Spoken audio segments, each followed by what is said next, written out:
बिस्मिल्लाहिर्रहमानिर्रहीम। अस्सलामुअलैकुम। जिल्द को चमकाने के लिए 3 अहम मास्क। इन मास्क का इस्तेमाल करके आप अपनी स्किन में काफ़ी बेहतरी ला सकते हैं। गर्मियों के मौसम में कैसे हम अपनी चेहरे की जिल्द को खूबसूरत बना सकते हैं। कॉफ़ी और लीमू। लीमू में विटामिन सी मौजूद होता है जो हमारी जिल्द की रंगत चमकाने के लिए अहम है। आप कॉफ़ी में 1 चम्मच नींबू का रस शामिल करके इसका मिक्सचर बनाएं। इसको अपने चेहरे पर 15 मिनट के लिए लगाएं। इसके बाद ठंडे पानी से धो लें। आप इसको हफ्ते में 2 बार लाजमी इस्तेमाल करें। खीरे का मास्क। ये मास्क कूलिंग एजेंट के तौर पर काम करता है। खीरे के जूस में बेसन को शामिल करके इसका एक मिक्सचर बनाएं। इसको अपने चेहरे पर 20 मिनट के लिए लगाएं। ये मास्क हमारी जिल्द को ताजगी बख्शने के साथ साथ कुदरती चमक भी फराहम करता है।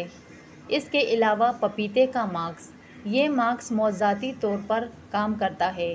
चमकती जिल्द के लिए पपीता बेहतरीन घरेलू इलाज है। ये जिल्द से निशानात ख़त्म करता है, जिल्द को चमक देता है, स्किन से उम्र के असरात को कम करता है। 1 खाने का चम्मच पपीता, 1 खाने का चम्मच शहद, 1 अंडे की सफ़ेदी इसमें शामिल करें। इनमें से सब को मिक्स करके एक पेस्ट बना लें और अपने चेहरे और गर्दन पर लगाएं। हफ्ते में कम से कम 1 बार इसका इस्तेमाल लाजमी करें।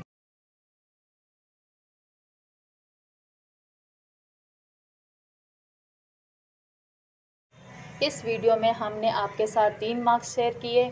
इनमें से आपको जो पसंद हो आप वो मास्क इस्तेमाल करें। वीडियो आपको अच्छी लगी, वीडियो को लाइक करते जाएं, चैनल को सब्सक्राइब करें। मिलते हैं नेक्स्ट वीडियो में। अल्लाह हाफिज़।